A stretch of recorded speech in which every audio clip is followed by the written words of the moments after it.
Hello, everyone. This is Tito, and welcome. Today, I want to talk about something that I've been wanting, thinking about doing for a little while, and that is Heroes of Camelot.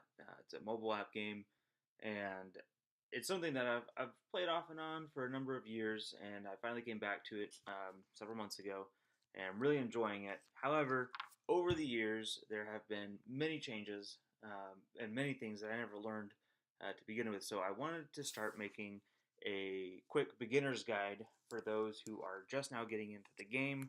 So you can learn from what my mistakes and that I can share the knowledge and whatnot I've gotten from my fellow guildmates um, over the past several months. So beginning out as a new player in Heroes of Camelot is a very difficult thing. So I'm going to try and start with the basics. So as you can see, on the left here side here is your menu.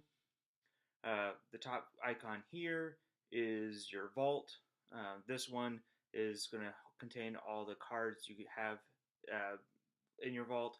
You can organize them as you can see here, to 7 stars or 6 stars, or by date that you've received them, whichever you want to do.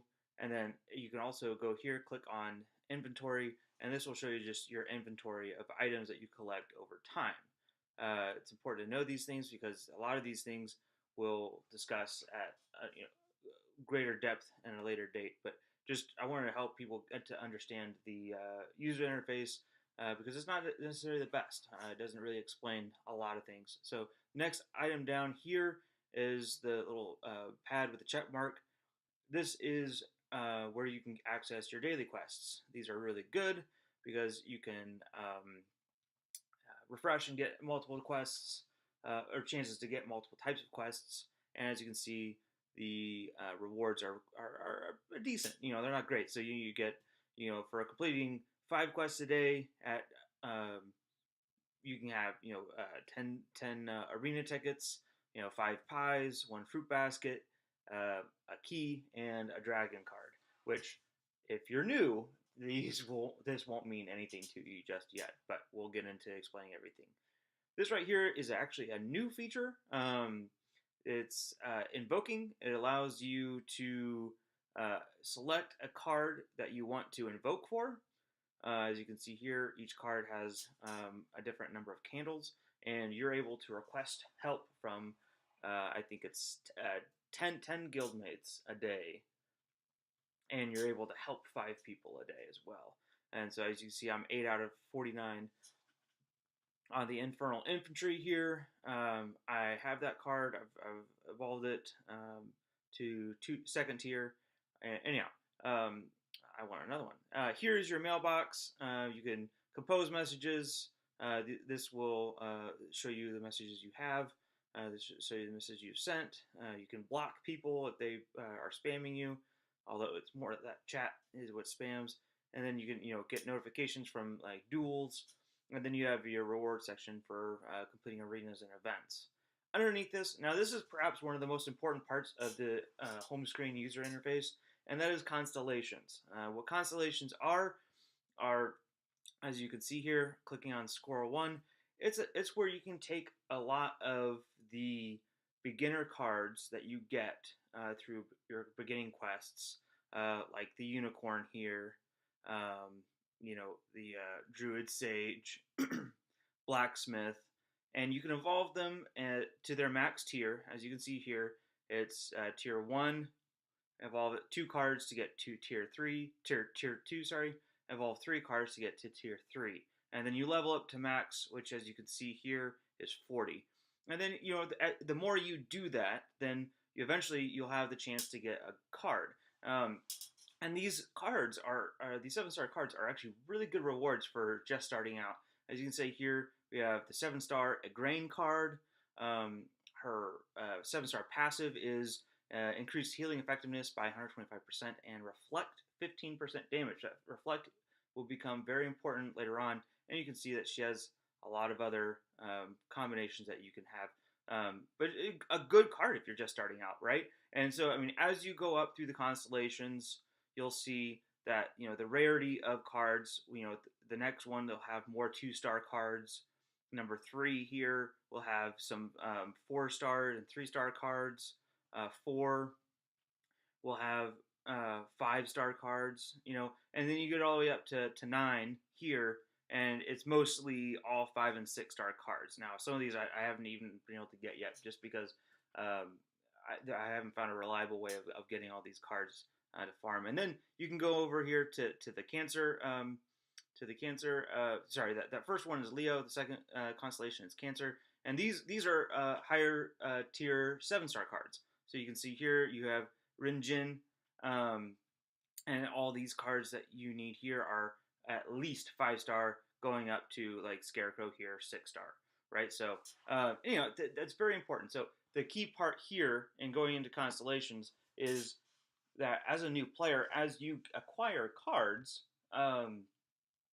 you don't want to necessarily just throw them into enhancing, right? So if you get, unicorns, these two and 1 and 2-star cards, not a big deal. But as you get up here to like constellation, say 7, right, and you're getting like Marble Giants or Marble Guardians, let's see, this is the Archmage.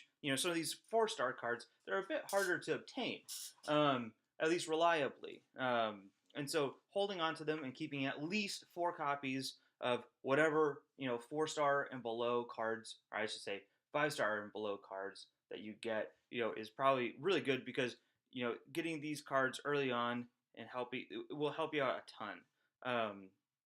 And so I think that's something that a lot of new players coming into it, I didn't know when I first started. So it's something to keep your eye out for. And then down here you have the last one are your achievements. This doesn't really matter that much, because they really didn't scale the achievements for late game content. You have some things like here, leveling up your character level, right? There's a max amount of XP you can earn a day, which is 20,000 XP. But the rewards for getting to level 110, your character to 110, aren't really that good, considering that to get to 110 you have to put a lot of time and dedication into the game. Level 100 is better, because you get I think 1,000 gems, right? If anybody knows anything about GA, EA, and Kabam, it's very hard to get gems. So they have some good rewards like that, but they really fall off late game. So it really doesn't matter. The further you get into it. This chest right here underneath the bars, this is just an event chest. So sometimes if there's an event, it'll be a slot machine or whatever it may be. They have different events. There's an icon there that you can access here. And if you click on this picture in the top left here, this is your player information and anything like that. You can figure out a lot of things. Now, something I will say that I think we should talk about real quick. So over here on the right, you have your other part of your user interface. You have summon. This is where you're gonna go for you can use gems to make summons. I wouldn't recommend that, because gems are very, like I said, very costly thing in this game. You have summon stones, or like summon shards or whatever, which give you a chance at, as you can see here, very low chance of getting any good cards. It's basically just if you need, these are the charms are up here. Basically just if you need some, lower star cards. Then you have summon stones. Summon stones actually get you a chance at getting 5-star or higher cards, which is very good. And as you can see here, you have some gem chests options that you can use to summon. The next one is duel. I'll get into this another time, but basically this is just a PvP function for the game. And it's gonna load here. Okay. It always takes a while. And then here you can go to quest. And as you see, I have all the normal cities unlocked. This is, you have cities 1 through 10. You have your secret garden, which is, I'll explain that in another later episode. You have Dragon's Nest, another episode. You have your guild cave. Again, I'll explain later. This is just a very brief introduction video for your user interface. Unfortunately, I have to keep these videos under 15 minutes, so I'm going to break this up into two parts and start up the next one in a minute.